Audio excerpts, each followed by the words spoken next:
All right, this is Bay Area Cares, Billy Vidal. I'm here with Lloyd Chapman. Lloyd, you're going to talk to us today about the Don't Cheat Women campaign. Absolutely.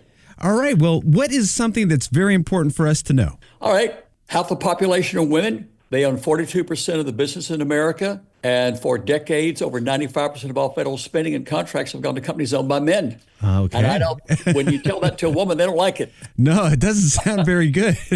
I've yet to say that to her. She goes, "Oh, that's good. Let's keep that up," right? So yeah, I just think that we need to do something to ensure that women in America get a more equitable share of government spending. Yeah. And my goal is to get the federal goal for women-owned small businesses raised from 5% up to a more appropriate, I'd say 25%. That's what I'm trying to accomplish. How do you go about doing that? What do you do to help facilitate that?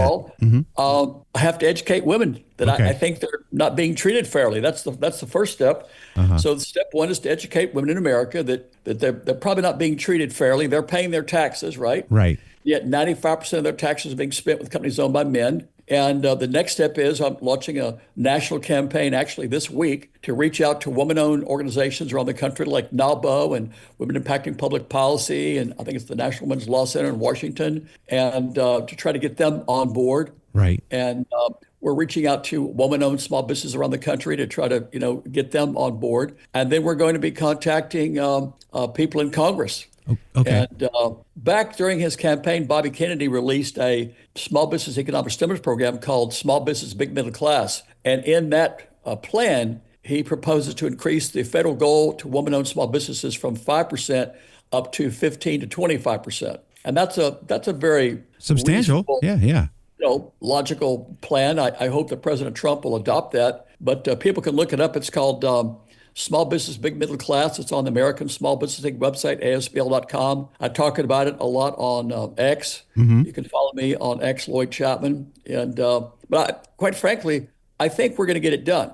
I really do. I expect that we'll have this done within a year or so. How many women have small businesses that are tied in with federal contracts? Probably about 200,000. But the most important thing that people, I want people to understand is the Small Business Act that mandates that 23% of all federal contracts go to small businesses is an economic stimulus program. Oh. So in fact, it's the largest economic stimulus program ever passed by Congress for the middle class.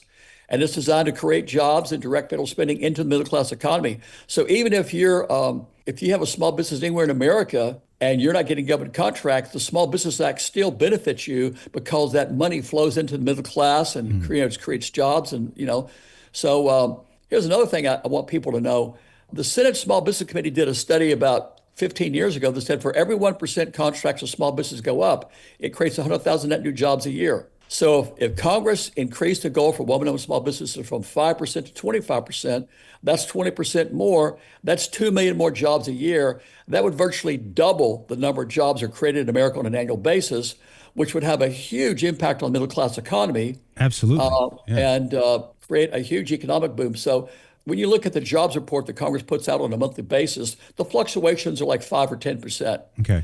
And the stock market in America reacts to that. And think it would be like if it went from 5 or 10% to 100%. Right. So I think that would be a huge impact on the middle class economy, on the whole U.S. economy, and quite frankly, everybody, all across the country. And it's free. No new taxes, no new spending, deficit neutral. It's already there. Yeah. So when you think, when a woman is thinking small business, they're thinking, is it number of bodies that they employ, or is it the number that the business is worth, or how does that calculate? Good question. So according to the U.S. Census Bureau, 99.9% of all U.S. firms are small businesses. Most people don't know that. And 98% of all U.S. firms have 100 employees or less. Oh. So the definition that I use of a small business is 100 employees or less. But today in Washington, the government uses up to 2,000. And the average American business has 10 employees. So that's way, way too big. Yeah. So another thing that we're working on is to get that, back down to about 100. In general, I think a good definition of a small business is up to 100 employees. Okay. Yeah. Because when I think small business, I'm thinking sort of that mom and pop business, and I think that's probably what most people would think. Oh, I'm starting a small business, is something out of your garage at home or something. But you're saying it's up to 100 employees, and that could be, an office building, really, Yeah. Again, I think actually, if it were up to me, I would say 50 employees. Okay. Okay. But it's 2,000 now. I'll be lucky to get it down to 100, right? There's no way we get it down to, to 50. Yeah. But by the way, 87% of all U.S. firms have 20 employees or less. Yeah. That's amazing. People don't know that. Yeah, that's amazing. But again, Congress is, I would call it anti-small business policies when they increase those size standards up to 2,000. In fact, if anyone wants to search on it, search on Fortune 500 firms getting federal small business contracts. You'll find a number of articles that in 2024, Fortune 500 firms actually got federal small business contracts. So it's another project we're trying to work on. Right. And then so your group is advocacy group, correct? So, absolutely. Okay, got it. American Small Business has been around for 20 years. I've actually been suing the government for 36 years to protect federal programs for small businesses. Yes, I love that. Yeah, my lawyer is telling me that I've won more legal battles against the government than anyone in history. I've won 110. Holy cow. And that's amazing. I'm very proud of my win ratio. Yeah. Over the last 36 years, my win ratio was 98.5%. Oh boy, I need you on my team. Yeah, that's a great rate. They got to put you at bat every time, it sounds like. Yeah, it's been interesting, by the way. The things the government does when you sue them 110 times is quite interesting. Yeah, they listen, right? They're like, let's settle up. Let's not even go. But they don't like it. Let's just say this: they don't like it. Yeah. I can't imagine them taking too many L's. They're like, oh, let's just see what he has to say. We can work this out. Yeah. So the Small Business Act, when did this come into play? The Small Business Act was actually passed in 1953. Okay. And it came out of the realization that in America, most jobs are created by small business. In fact, here's another statistic I'll throw out. Small business are responsible for 98% of all net new jobs in America, 50% of the gross domestic product, over 50% of the private sector workforce, over 90% of U.S. exports, and again, 98% of net new jobs. This is so important. This is really. It sounds kind of funny, but no, but it's really important. This is really important. Nobody knows this. Our economy is a small business economy. Yeah.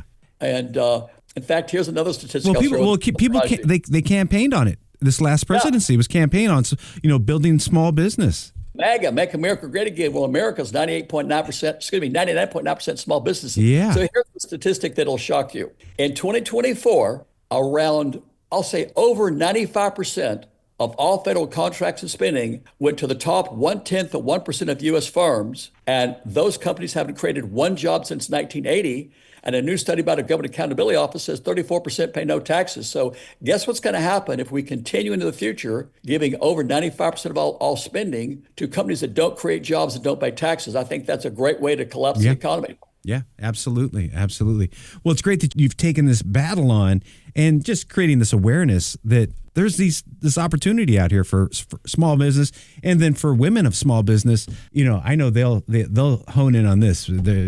My wife is about to become a small business owner herself, and she's already looking at all the, she's doing more than I would ever do, any kind of research than I'd ever do. I'm just kind of like, oh, okay, that looks like it, and I'll just sign something.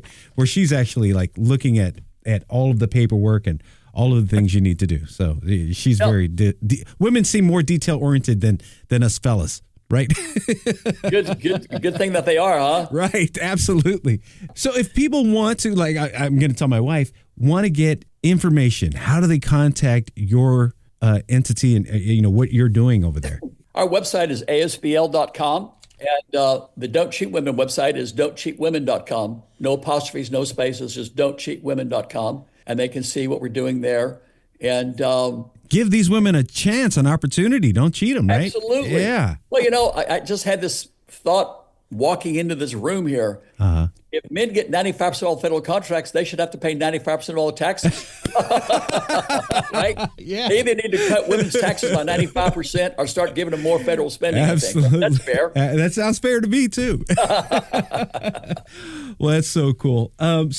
If they want to contact you, you said again, asbl.com. That's correct. Yeah. And they can follow me on X, Lloyd Chapman. I'm going to follow you. I'm going to follow you here in just a second as well, Lloyd. You've got so much great information. Is there anything else there that you want to tell our listeners about today? Well, to the women out there, and actually to everybody, you should contact your congressman, your senators, and say, I don't think it's fair that companies owned by men get 95% off federal spending, and I support raising the federal goal for women-owned small businesses from 5 to 25. And If you do that, by the way, that would give women 5 times more. That would be around $300 billion a year more into the middle class economy. Would create 2 million jobs, be a huge economic boom, and it's free. Yeah. It's free. Yeah. No new taxes, no new spending, deficit neutral. So to me, it's a real smart thing to do. And everyone needs to contact their senators and congressmen and say, we need to raise that goal for women-owned small businesses. Right. And then get the small business number down from, what is it, 2,000 or something, whatever you're saying? Yeah. That's just, by the way, the average American company, you said, not the average American small business, the average American company has 10 employees. That's bananas. So to have a size staff of 2,000 is just ridiculous. Yeah. That's like a retirement age of 150. Yeah, you might as well just repeal Social Security, right? Right. But by the way, that's what they do in Washington. Yeah. They want to repeal something, they'll raise it up like that, so it's right. almost been repealed. Oh yeah, we knocked it down to 150 or something like that. Yeah. I see what you're saying there. Yeah, so people need to realize our economy is based upon small businesses. Yeah. It's where most Americans work. It's where all the jobs are created. And we need to support small businesses. We need to get the SBA a budget that's 10 times bigger what it is. And everyone needs to be pro-small business because it's good for our country. It's good for our economy. Lloyd Chapman, you are amazing. Keep up the good work. Keep up the fight. I'm going to let my wife know that I got to talk to a really, really interesting person today who's on her side, and then send her over to your website as well. Yeah. So Mr. Tell her Lloyd to call Chapman, my office. I'm glad to talk to her. I'll have her call you. All right. Lloyd Chapman, thank you so much for stopping by Bay Area Cares today. You were a pleasure to speak to, and I will be following you right after we get off the air here. All right. Thank you very much. All right. Thank you. See you soon.